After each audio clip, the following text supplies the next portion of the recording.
नमस्कार।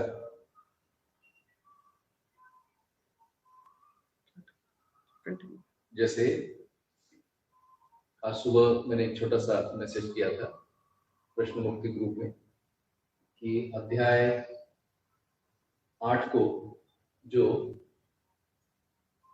पदातीत एवं पद, इसको एक रिवीजन जैसा हम लोग आज करेंगे और फिर आगे की कड़ियों में हम आगे बढ़ेंगे। तो ये एक छोटा सा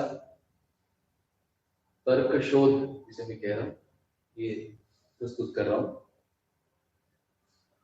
जिससे कि पद एवं पदातीत अध्याय का,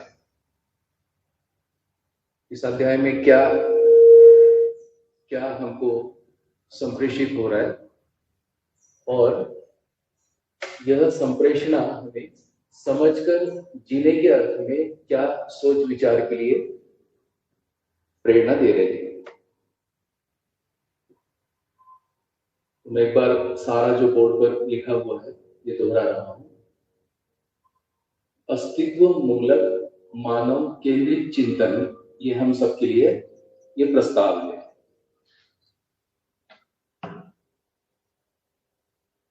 इस प्रस्ताव पर हम सहमत हैं और इस प्रस्ताव की जो डिटेल है, इस प्रस्ताव में क्या क्या है, क्या क्या सच्चाइयां हैं, इन सच्चाइयों का वर्णन हम समझने के क्रम में मानव व्यवहार दर्शन इस पुस्तक का पठन करते हैं। ये संस्करण 2015 का है और संदर्भ अध्याय पद एवं पदातीत। तो अस्तित्व मूलक मानव केंद्रित चिंतन, जिसे मध्यस्थ दर्शन भी कहते हैं, प्रणेता श्री ए नागराज। जिस पुस्तक को हम पढ़ रहे हैं उस पुस्तक के लेखक भी श्री ए नागराज जी हैं, जिन्हें अनुसंधान पूर्वक और उसे वो जीने के अर्थ में, समझने के अर्थ में ये हम सबके सामने प्रस्तुत किया है। तो जैसा कि सूचना है, पदातीत व्यापक, पारदर्शी, पारगामी है। तो व्यापक होने का अर्थ वर्तमान का आधार, पारदर्शी का अर्थ पहचान का आधार, पारगामी का अर्थ परंपरा का आधार। इतना अभी हम सभी प्रौढ़ लोग इस चर्चा में भाग ले रहे हैं, वो इन मुद्दों का आशय उनके मानसिकता में चल ही रहा होगा। उसी आधार पर वर्तमान को पहचान रहे होंगे, पहचान को भी पहचान रहे होंगे और परंपरा को भी पहचान रहे होंगे। पर यह सबका जो आधार है वो आधार पदातीत, व्यापक, पारदर्शी, पारगामी है। यह अनुभव में स्पष्ट हुआ। अब इस वर्तमान का आधार ये कैसा है? साम्य रूप। पहचान का आधार सर्वशुभ प्रेरणा जो हमारे में है, और पारगामी ज्ञान संप्रेषणा। इस आधार पर मानव को व्यापक साम्य रूप में, सर्वशुभ प्रेरणा के अर्थ में और ज्ञान संप्रेषणा के अर्थ में। तो यहाँ एक ध्यान जाता है कि इसका संबंध और हमारा व्यवहार कार्य। तो संबंध के अर्थ में इकाई और व्यापक, इकाई इकाई, ऐसे संबंध को हम यहाँ पर समझने का प्रयास कर रहे हैं। और संबंध समझ में आने से व्यवहार और कार्य कैसे होंगे, ये भी हमारे लिए समझने की एक बिंदु है। तो जैसे व्यापक वर्तमान का आधार साम्य रूप, लक्ष्य पूर्णता के लिए पारदर्शी, पहचान का आधार सर्वशुभ की प्रेरणा और लक्ष्य की पहचान और मूल्य निर्वाह का आधार पारदर्शिता के रूप में स्पष्ट होता है। पारगामी, परंपरा का आधार ज्ञान संप्रेषणा, अर्थात एक दूसरे को ज्ञान संप्रेषणा पारगामीयता, और लक्ष्य की पूर्णता का परंपरा में प्रावधान करने के अर्थ में पारगामीयता। इस तरह से पदातिक, व्यापक, पारदर्शी और पारगामी, इन बिंदुओं से हमें स्पष्ट होता है। अब 4 पद हैं, इसकी सूचना हमें है, जिसमें प्राण पद, भ्रांति पद, देव पद और दिव्य पद।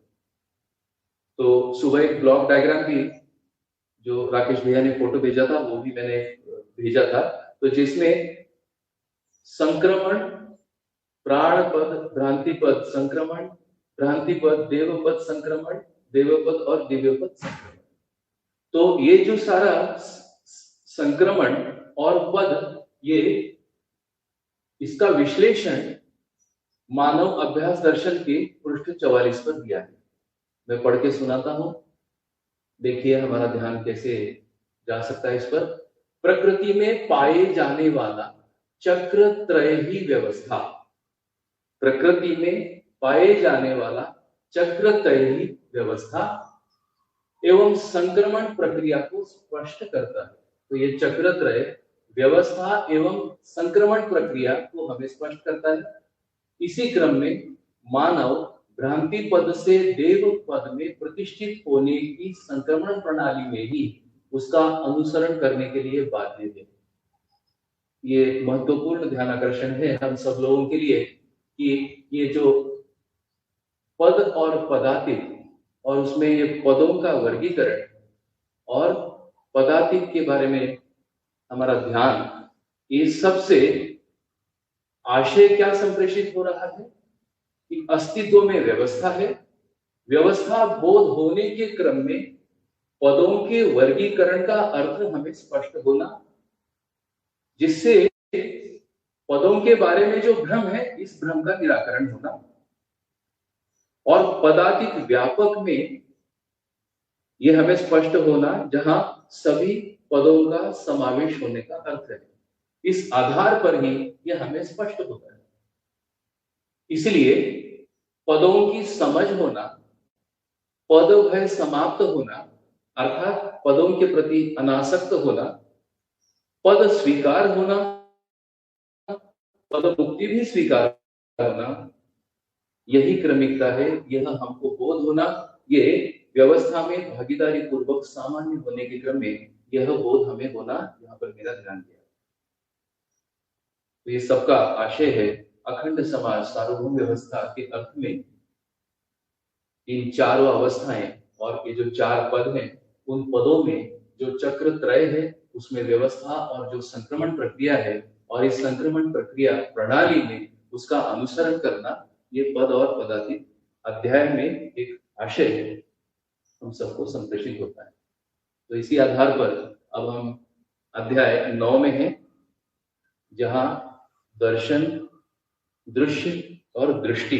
अब इस तरह का ये दृश्य, यह दृश्य हमें स्पष्ट होना, इस दृश्य में ये अंतर संबंध हमें स्पष्ट होना, वैसे दृश्य को देखने की दृष्टि हमारी विकसित होना, यही योग है।